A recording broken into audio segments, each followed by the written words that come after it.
Several reports have described monitoring practices used by practitioners.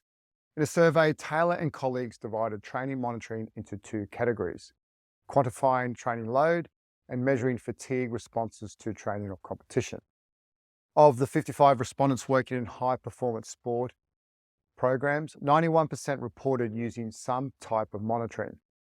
Self-reporting questionnaires were particularly popular, with 55% using them to monitor fatigue on a daily basis. Shaw and colleagues demonstrated the value of these subjective measures and summarized the literature in this area, indicating they are widely used in practice. Monitoring with global positioning systems, GPS, and accelerometry devices is popular in high-performance sport. 43% of high-performance sport practitioners responding to the Taylor and colleagues survey reported that they use this technology. Wearable technologies are also increasingly used for monitoring sport and the general public. This technology is ranked consistently as one of the most important trends in exercise and sports science. Wearable technology is a huge industry in which large investments are made to develop and market products. Furthermore, a plethora of smartphone fitness and exercise apps are used alone or paired with wearable technology to monitor training. Aikenhead and Nassis investigated the practices and perceptions of practitioners working with football players, i.e. soccer in the United States. The survey was completed by practitioners at 41 high-level clubs throughout Europe, Australia, and the United States. Almost all reported using GPS and heart rate measures during training sessions. No universal approach to the use of this data emerged, and a wide range of variables were used for analysis. In addition, 28 of the clubs used rating of perceived exertion, RPE measures. In terms of support staff, all the clubs employed a fitness coach or sports scientist, but only 17, that's 21%, employed someone whose specific job was to analyze monitoring data. Anecdotally, it would seem that this would be the job of sports scientists or fitness coaches. More than 50% of the practitioners reported using wellness questionnaires daily for monitoring. Smartphones and tablets were commonly used to collect this information. McCall and colleagues reported on the most popular monitoring practices used by international Premier League football teams, specifically in relation to the prevention of non-contact injuries. The most common screening tests used were the functional movement screen, questionnaires, functional movement screen, questionnaires, isokinetic dynamometry, physical tests, and flexibility assessments. Interestingly, in a follow-up study, they evaluated the evidence for the most popular screening tests. Overall, they found limited evidence of successful screening for non-contact injuries for the functional movement screen. Most questionnaires and isokinetics, that's specialized assessments at constant speeds. This suggests that the efficacy of these monitoring tools is somewhat questionable. Different approaches to assess the movements and techniques of athletes appears to be used for monitoring purposes. These methods range from video analysis to simple movement screens. McCall and colleagues found the functional movement screen to be the most popular tool used by football clubs for monitoring non-contact injury risk. An additional 16% of the clubs were using some type of modified screening tool. Clearly, movement screening is widely used for monitoring athletes. What is less clear is how effective these screens are for informing decisions about programming and injury prevention. Practitioners appear to be using adaptations of screening tools, which has not helped to establish evidence for the efficacy of these methods. Blood sampling does not appear to be widely implemented for monitoring purposes. It seems to be used more as a clinical tool to investigate suspicious complaints in athletes. As we discussed in the last module, repeated monitoring of blood markers requires practitioners to take into account within athlete variability. Practitioners in high-performance sport also report the use of salivary analysis. Despite many research studies on hormone monitoring in athletes, this practice is not widespread in high-performance sport. Many simple practices for measuring both external and internal load are available for practitioners. In baseball, it's common practice to measure pitch counts across the course of a season. In cricket, measures of the number of deliveries bowled can be useful for practitioners who want to manage injury risk. External load measures, which include throw counts, can be routinely monitored in athletes involved in throwing sport and do not involve sophisticated measurement tools. Practitioners also routinely monitor other external measures, such as the number of jumps, sprints, loads, sets, and repetitions. More data continues to be published on the training programs of elite athletes.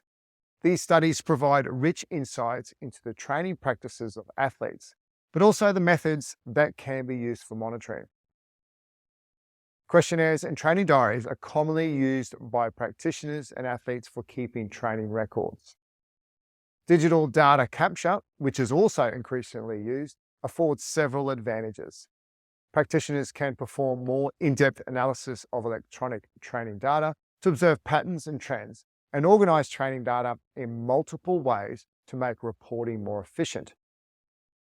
Although practitioners are using monitoring technology and tools in greater numbers, clarity about how to analyze the data is lacking. Practitioners report several approaches to data analysis, but a universal approach does not seem to exist. Some practitioners have reported using percentage change in measures, meaningful change, and Z-scores, but these practices do not appear to be widespread and consistent. Most of these methods seem to rely on visually identifying trends in the monitoring data from day to day or week to week. For example, a common approach is to use a series of flags or traffic lights, but without any clear consensus on what determines a red, yellow, or green light. Although there has been increasing support for the use of practical statistical approaches to analyzing monitoring data, how widely these approaches are used is unclear. Innovation is perhaps an overused word in sport, and its meaning is often not really clear. Many believe that technology is the focus of innovation and research. However, any approach that results in positive program changes can be considered innovative. One of the problems with technology is that early adopters may be left with obsolete equipment as the pace of change accelerates. Practical approaches that are as simple as recording data more systematically or using it in a different way can be very helpful. Practitioners often can't afford to wait for researchers to confirm the value of a particular monitoring system with a series of randomized controlled trials. Therefore, some degree of experimentation and use is required to gain a competitive advantage. A strategy proposed by Coutts, based on other researchers, is to use both fast and slow approaches to incorporating new developments in the field of athlete monitoring. The fast approach involves quickly adopting and adapting new ideas and technologies to inform decision-making. The slow approach involves exercising caution to avoid purchasing unnecessary technology. Case studies can be very useful in this context. Practitioners using the fast approach need to objectively assess what has worked. A scattergun approach involving measuring many variables and using several interventions would be difficult to assess.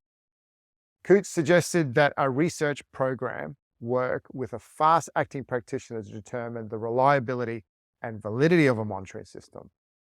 In-house methods for conducting these types of research, developing new metrics from existing technologies, is an ongoing process in athlete monitoring. Consider the indices of heart rate and heart rate variability, which are often used in athlete populations. Using different aspects of heart rate variability may provide more sensitive measures of fatigue in athletes. Other measures, such as maximal heart rate, increase during exercise, are proposed as potential markers of overreaching.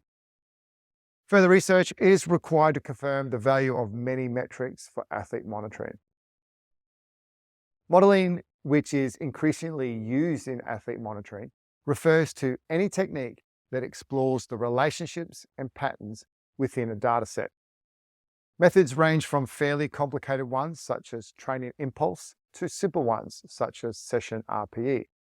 Although modeling can require advanced statistical analysis, it can be an extreme it can be an extremely useful technique for obtaining richer insights from data. A variety of modeling approaches lend themselves well to use within athlete monitoring. They are beneficial because they allow for some degree of prediction. For example, modeling has been used to predict oxygen uptake and energy expenditure from heart rate data, and to investigate pacing and fatigue in elite aerobic endurance athletes. Modeling can assist practitioners who are using different measuring equipment or testing under different conditions. Corrections can be made when monitoring is done with different types of equipment, although this is not optimal. Practitioners should always try to use the same testing conditions. However, in the real world, alterations are often necessary. In such situations, practitioners must decide whether monitoring is useful. Allometric scaling, a concept we discussed in the last module, is a form of modeling used to control for differences in body size. Researchers often use modeling to investigate adaptations to training by quantifying training and performance.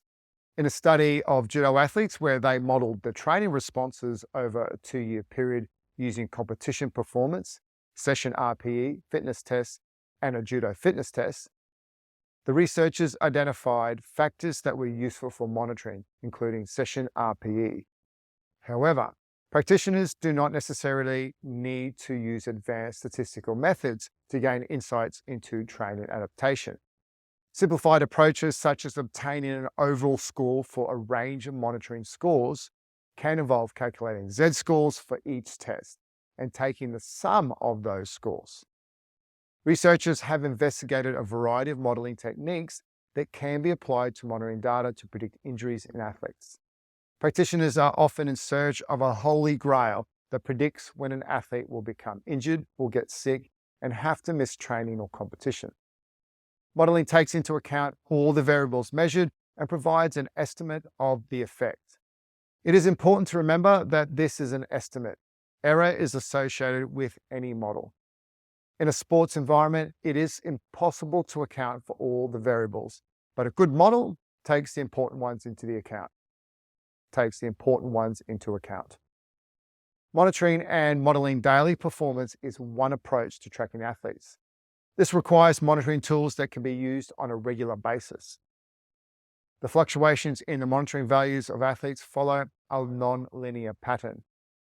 Researchers have showed that increases in training load and performance in triathletes, for example, are not linear. Not surprisingly, in team sports, individual athletes differ in their training responses. An advantage of an athlete monitoring system is that it allows the practitioners to track these individual responses.